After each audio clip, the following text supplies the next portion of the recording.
Hey guys, it's Jared Wihongi here. Doing a little live feed to talk about one of the recent knives that I came out with. It's a collaboration knife with Halfbreed Blades, okay, and it's the CCK-03. And it's a knife that we call the Tuhon Raptor, okay? I should say the CCK-03. The Tuhon Raptor, the name for it, the Raptor because of the shape of the knife, okay? The shape of the end there, kind of got a raptor bill looking blade, and then Tuhon because of two things. Tuhon, the name of one my rank in Pikiri Toshikali. Tuhon also means fighting spirit in Korean, okay, which is one of the cool coincidences of the terminology.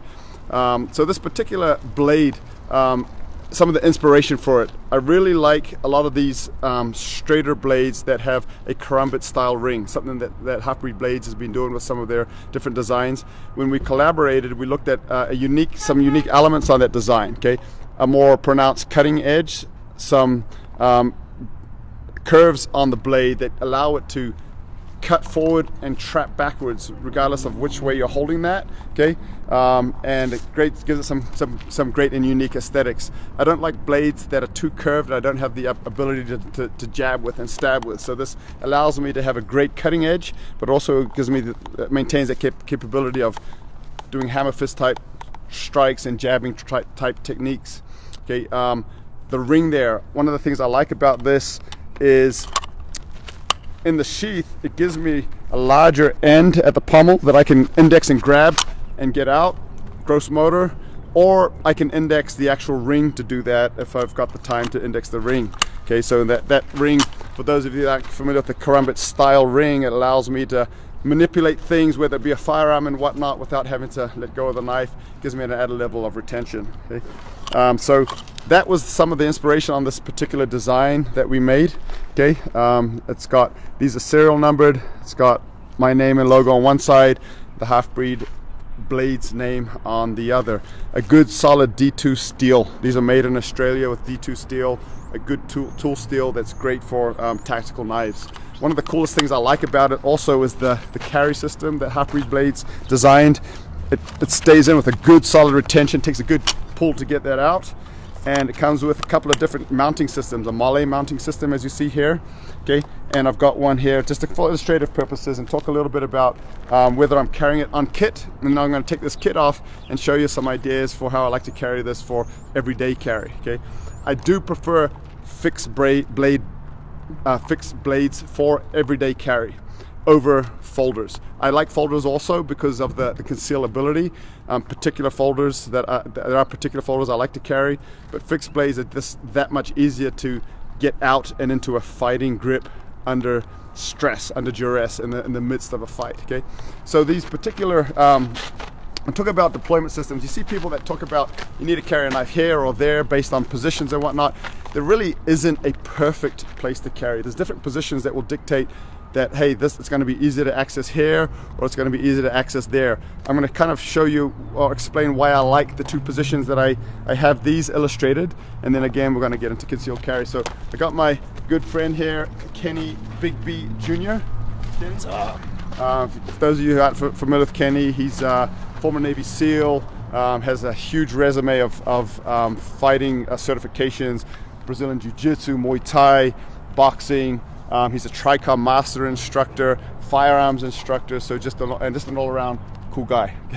Kenny's going to help me here, kind of illustrate just some basic positions. We're not going to get into a big training video, but just to kind of show you how certain positions may make one carry position better than another. So starting off with well, we're going to go through both. Okay, so for example, if I'm on a wall, right, we're going to kind of look at a wall type position, and maybe Kenny's got me in some kind, maybe it's an underhook here, right, and he's got me in a position where he's trying to control this position here.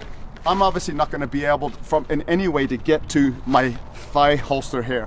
I may be able to, if I do some hand fighting to get rid of this hand, I may be able to swim in and get access to this knife here, right. I'm going to move away so I can draw that, okay, so you can see, but that's just one example of a position that I can carry that knife, right. I don't recommend you train with live blades, guys. We're just kind of drawing to kind of show you positions to carry. In fact, what I'm going to do right now is I'm going to, just so you can see what else this knife comes with, they do come with trainers.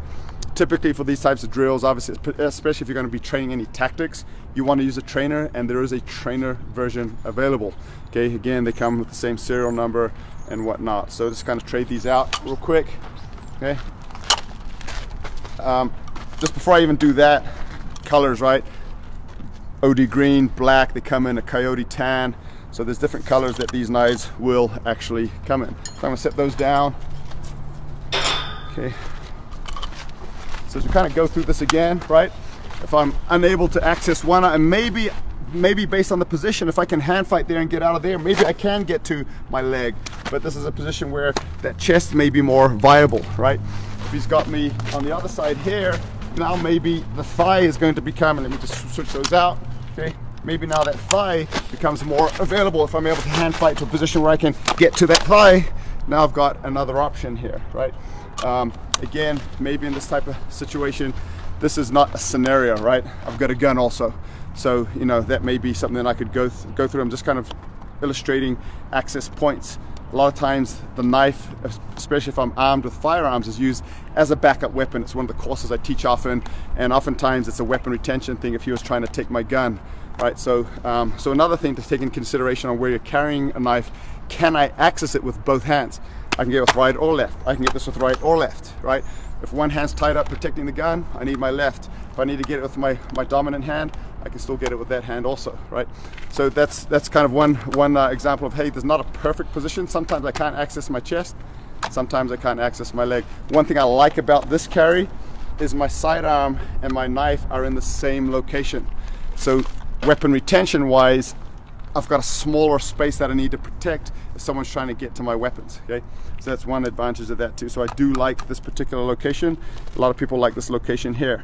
If I was in a ground position, for example, so let's start off with, say you've got me in a position where he's covering my chest and he's got me into a position like this, and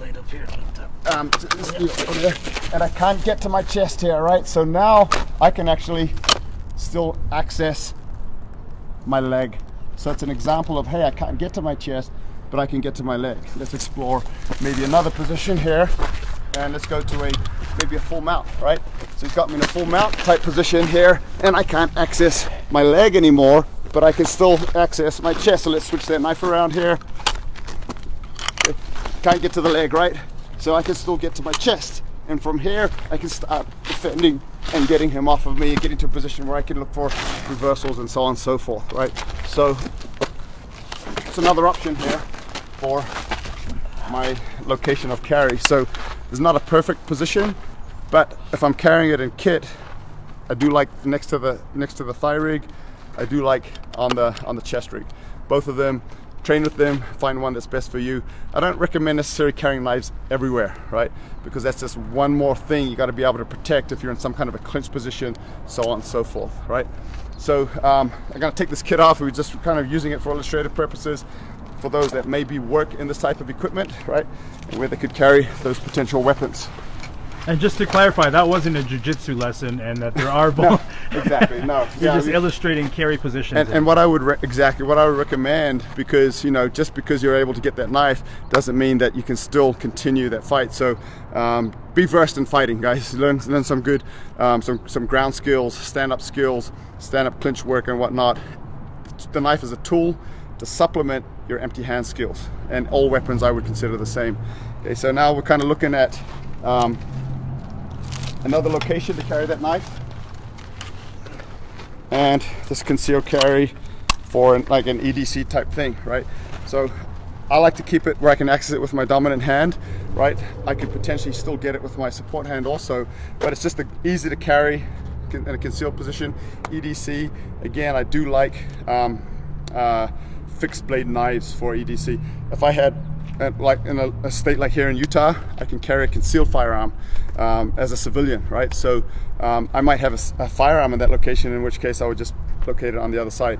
Still can get it with my dominant hand and reach it in my support hand as a backup tool, right? So just like practicing to draw, and it's got a good retention, which I like. If it comes out too easy, I don't like that, because a bad guy's trying to get that knife off of me, it's going to be that much easier also. So it's got good retention there, and just allows me to get that out and utilize it for hooking, cutting, jabbing, stabbing, so on and so forth, right? So guys, I don't know if there's any questions here that anyone has that popped up. We will address them in the comments, but that's the trainer, the version that you can get. You can only get the trainer with the live blade, or you can get the live blade alone. Okay, so shop at shop.tricomtraining.com. Again, shop.tricomtraining.com is where these are available, and we actually have a 20% off sale that's going now through Halloween weekend, so through the 31st of October, and the code will be here. I think it's Tricom Treat is the code, Tricom Treat, but the code will be posted here in the comments also. Okay, all right guys.